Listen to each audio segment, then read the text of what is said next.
Peut-être que, ce soir, tu peux simplement laisser la journée s'éloigner doucement, comme une barque qui glisse lentement sur une eau tranquille. Imagine un petit village niché au creux d'une vallée calme. Un endroit où les collines se referment doucement autour des maisons, comme pour les protéger du reste du monde. Les chemins sont étroits, les murs de pierre portent les marques du temps, et les toits de tuiles semblent s'incliner légèrement sous la lumière paisible de la lune. Dans ce village, la nuit arrive toujours avec une grande douceur. Le soleil s'est déjà retiré derrière les collines. Il ne reste plus qu'une lumière bleutée qui flotte encore un instant dans le ciel, comme une dernière respiration du jour. Puis la lune apparaît. Elle éclaire les ruelles d'une lueur argentée, très douce, presque silencieuse. On entend peu de choses. Seulement quelques grillons cachés dans l'herbe, et parfois le souffle lent du vent qui passe dans les branches des arbres.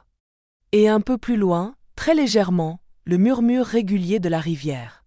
C'est dans ce village que vit Elian. Sa petite maison se trouve près d'un vieux chemin pavé, pas très loin du pont de pierre qui traverse la rivière. Les murs sont recouverts de bois sombre et devant la porte pousse un petit jardin où quelques fleurs ferment doucement leurs pétales pour la nuit. À cette heure-ci, Elian aime rester un moment sur le seuil de sa porte. Il ne fait rien de particulier. Il écoute simplement le calme qui s'installe. Les volets des maisons voisines sont déjà fermés. Une dernière fenêtre laisse encore passer une lumière chaude, mais bientôt elle aussi s'éteindra. La nuit avance toujours doucement ici. Personne ne la presse. Un vent léger traverse la ruelle. Il fait bouger doucement les feuilles d'un vieux tilleul, dont l'ombre s'étire sur les pavés. Elian inspire l'air frais. L'air de la nuit a une odeur particulière, un mélange d'herbes humides, de bois ancien et de terre reposée.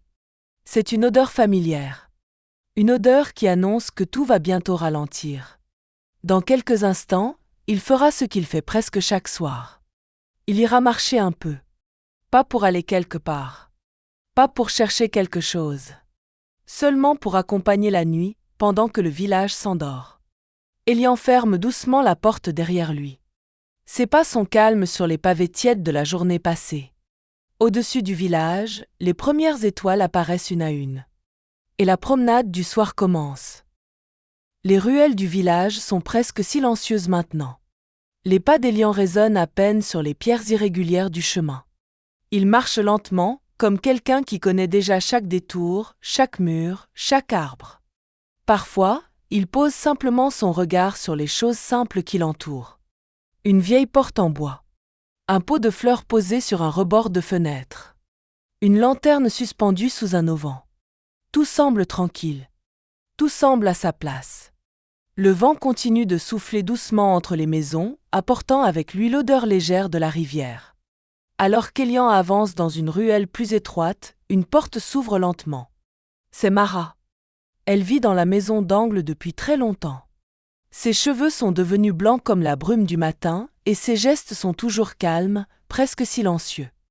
Elle sort simplement pour regarder le ciel quelques instants. Quand elle aperçoit Elian, elle lui adresse un petit signe de tête. Pas besoin de paroles. Dans ce village, les salutations du soir sont souvent silencieuses. Elian répond d'un sourire paisible. Puis chacun continue son moment de tranquillité. Mara referme doucement sa porte et la ruelle retrouve son calme. Plus loin, les maisons deviennent plus espacées. Les jardins s'élargissent un peu et l'air semble plus frais. Le chemin descend doucement vers la rivière. On l'entend de plus en plus clairement maintenant. Un murmure régulier, calme, presque hypnotique. C'est le genre de son qu'on peut écouter longtemps sans jamais s'enlacer. Au bout du chemin apparaît le vieux pont de pierre. Il est là depuis très longtemps. Les pierres sont arrondies par les années et une fine mousse pousse entre certaines fissures. Elian s'arrête un instant au milieu du pont. Sous lui, l'eau glisse lentement entre les rochers, reflétant la lumière de la lune. Par moments, la surface de la rivière tremble légèrement lorsque le vent passe au-dessus. Les arbres qui bordent l'eau bougent à peine. Leurs feuilles murmurent doucement dans la nuit. Le village, derrière lui, semble déjà presque endormi. Les ruelles sont calmes. Les fenêtres sont sombres. Et le monde paraît ralentir encore un peu. Elian pose ses mains sur la pierre fraîche du pont. Il écoute. La rivière. Le vent. Les grillons. Puis il regarde le sentier qui longe l'eau, disparaissant doucement vers la lisière de la forêt.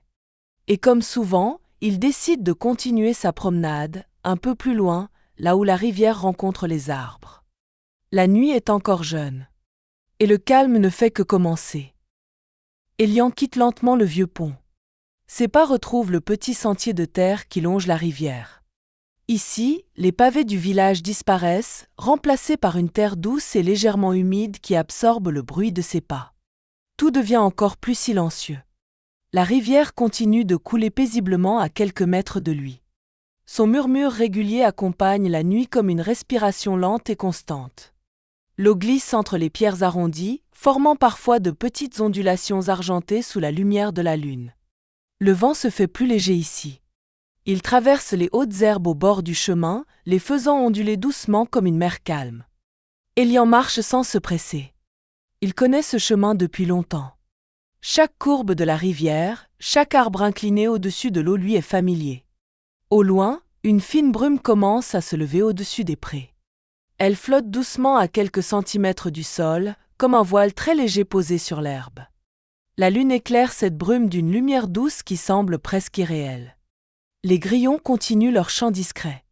Parfois, une feuille tombe lentement d'un arbre et vient se poser sur l'eau, où elle dérive tranquillement avec le courant. La lisière de la forêt apparaît bientôt devant lui. Les premiers arbres se dressent calmement, leurs branches immobiles dans l'air nocturne. Il n'y a rien d'inquiétant ici. La forêt semble simplement respirer lentement avec la nuit. Élian s'arrête un moment. Il ferme les yeux. Il écoute. La rivière. Le vent dans les feuilles. Le chant lointain des grillons. Chaque son est doux, régulier, presque hypnotique. C'est un silence vivant, un silence qui enveloppe doucement tout ce qui existe autour de lui. La nuit est maintenant bien installée. Le village repose derrière lui, calme et paisible. Et dans cet instant suspendu, Élian sent que le monde entier semble ralentir. Comme si la vallée elle-même s'était laissée glisser dans un profond repos. Il reste encore quelques instants à respirer cet air frais et tranquille. Puis, très naturellement, une pensée simple lui traverse l'esprit. Il est temps de rentrer. Pas parce que la nuit se termine, mais parce que le calme qu'il cherchait est maintenant là, tout autour de lui. Et aussi, à l'intérieur de lui. Alors il se retourne doucement vers le sentier qui ramène au village. Et commence le chemin du retour. Le chemin du retour est encore plus calme. La brume s'est épaissie légèrement au-dessus des prés, rendant la lumière de la lune plus douce encore, comme si le monde était enveloppé dans un voile paisible. Les pas d'Élian restent lents. Le sentier le guide naturellement vers le vieux pont. La rivière murmure toujours avec la même régularité, comme une berceuse ancienne qui n'aurait jamais cessé de couler. Lorsqu'il atteint le pont, il s'arrête une dernière fois. Le village repose de l'autre côté. Les maisons semblent plongées dans un sommeil profond. Les ruelles sont vides, les fenêtres obscures. Même le vent paraît avoir ralenti. Élian traverse le pont sans bruit. Ses pas retrouvent les pavés du village, mais ils restent presque inaudibles dans la nuit. Les ruelles sont maintenant baignées d'une lumière douce. La lune éclaire les murs de pierre et les toits tranquilles. Le vieux tilleul de la place centrale ne bouge presque plus. Ses feuilles se contentent de frémir doucement, comme si l'arbre lui-même s'assoupissait. Élian passe devant la maison de Mara. Tout est silencieux derrière les volets fermés. Le village entier semble respirer lentement, plongé dans une paix profonde. Il continue jusqu'à sa petite maison. Le jardin devant la porte est immobile. Les fleurs se sont refermées pour la nuit. Lorsqu'il ouvre la porte, le bois grince très légèrement, un son familier et doux. À l'intérieur, la maison est calme et tiède. Une faible lueur de lune entre par la fenêtre, dessinant de longues ombres tranquilles sur le sol. Élian referme la porte derrière lui. Le silence est encore plus profond ici. Il retire lentement ses chaussures, puis s'approche de la fenêtre. Dehors, le village dort. La rivière murmure encore au loin. Le vent glisse doucement entre les arbres. Tout semble parfaitement à sa place. Élian s'installe pour la nuit. Il se laisse simplement reposer, comme le village, comme la rivière, comme les arbres. Il n'y a plus rien à faire maintenant. La nuit continue de veiller sur la vallée. Le vent berce doucement les feuilles. La rivière poursuit son murmure calme. Et pendant que le village reste plongé dans son sommeil paisible, le calme s'étend encore un peu plus. Doucement, très doucement, jusqu'à ce que tout devienne silencieux. Et que le sommeil arrive, naturellement.